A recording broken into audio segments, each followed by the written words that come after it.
Well, that was a really nice introduction. I appreciate that. Again, my name is Jack Allen, and I asked Laura before the presentation, I said, make it really hard on me. She really made it hard on me. So I'm an insurance broker from Tulsa, Oklahoma, and a friend of Echo. And most people really don't want to talk to me about very many things because I'm that nerd that points out exposures and stuff like that. But when you have a loss, you sure are glad that it's covered. Unless it's not covered, and then you're not. So what does that have to do with me being on the stage here at this ECHO conference? Well, not much really, except for the fact that I am by nature a risk manager. I notice things that a lot of people might not notice. And I see risk, and I think about what those consequences might be.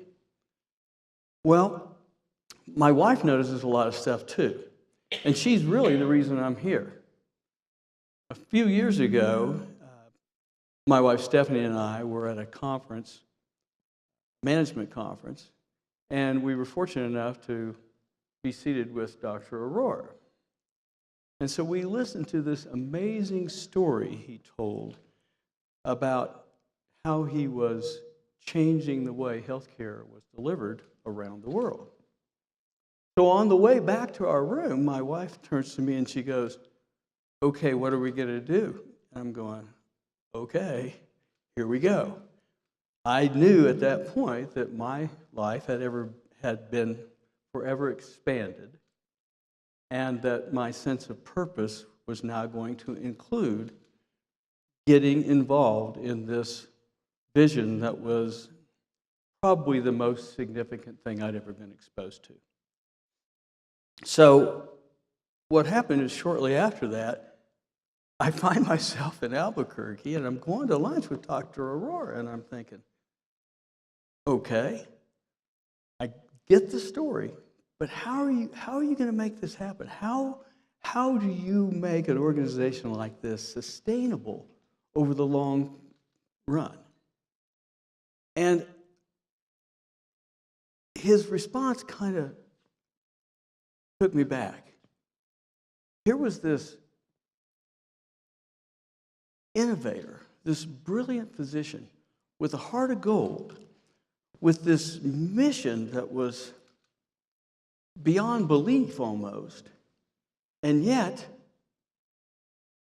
he really didn't have a very good answer for what happened as far as the financial, am I clipping here? As to where we were going to go next.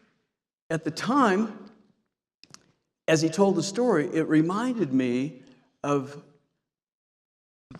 the movie Field of Dreams.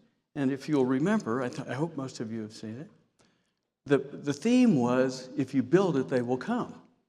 And indeed, they were coming. But again, this risk manager in me said, well, that's great that they're coming, but how are you going to keep them coming? I mean, you have to have a structure and a process, and you have to have funding to make this happen over the long run. So at the time, funding was from some federal funds. Certainly the Helmsley Foundation had played a big role. General Electric was doing some funding. And support from the University of New Mexico was very clear. The nice thing about it was that it was there. But the scary part about it was, how long was it going to be there? It could change almost instantly. So, as I thought about that issue and how we could address that on a global basis, I realized there had to be more than one approach to funding. What they were doing had to continue, and it had to expand. But let me tell you a story that hopefully you'll figure out how it ties in as we go. But probably 10 or 15 years ago, in Tulsa, there was a museum called Philbrook Museum, and the director of the museum came to me and said, we're getting ready to sponsor a contemporary show, and we need $20 $100,000 to do that. Would you and your family pay for that show? And I said, no. But then I said, tell me more about it, which is kind of what I did with Dr. Aurora. I said, tell me more about it. Tell me what this looks like. How often do you have these shows? And what is your ultimate goal? And what I found out was that they needed someplace between $20,000 and $50,000 a year to fund these traveling shows and to buy a few pieces of contemporary art for their permanent collection. So somehow, which I can't explain, I said, okay, here's what I'll do. Our family will commit to giving you $5,000 a year for 3 years. And I will personally commit to find 9 other individuals or organizations that will do the same. And quite surprisingly, within just a few weeks, we had 10 people that had committed $5,000 a year for 3 years. So a total of $150,000. They were able to have several shows. They grew their collection for the permanent collection. But that's not the end of the story. The amazing thing that happened was this multiple effect of these people who now became champions for this cause. Many of these people had not had any connection whatsoever to the museum when I first asked them to do this. They did it either as a favor to me, or maybe I did a better job of selling than I realized, or whatever it was, they did it. That same group that had committed to $150,000 is responsible for over $10 million of financial assistance to that museum. What happened was, as they became champions and they started telling that story, they got more involved. They got other people involved. And 2 of them became major benefactors of the museum. 3 of that original group of 10 were actually, at one point, chairman of the board of governors for the museum. This is something that, a few years before, they didn't know anything about. So what's that have to do with Project ECHO? Well, we have now started an organization we call Friends of ECHO. And that model has legs that we believe can make a difference in Project ECHO. So it was interesting that very quickly Dr. Rohrer got what I was talking about. He realized that none of this can happen unless there's some financial support.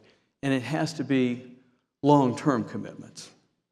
So what I agreed to do was to try to do basically the same thing with the ECHO Institute that I had been able to do with the museum in Tulsa.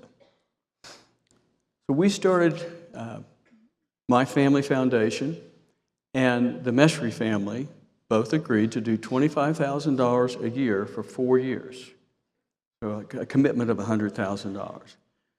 Then we committed that we would get 8 other participants to do the same thing, so looking for $1 million of commitment from the Oklahoma community primarily. Okay.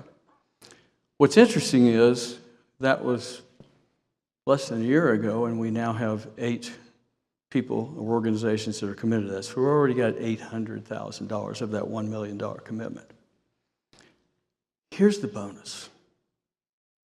If you're sitting in New Mexico, Colorado, Utah, wherever your ECHO programs are, this is an opportunity for the benefactors in your community to get connected and feel part of and become champions for the ECHO Institute. In Oklahoma alone, here's what's really a bonus. So we're going now to, are we getting another slide yet? Show me the money.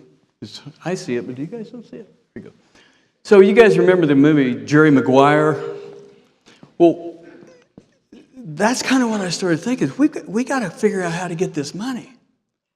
And this field of dreams is not going to keep going unless we find a way to get the money. So with that commitment from those individuals, we then have the opportunity in Oklahoma to expose people to the ECHO programs in Oklahoma.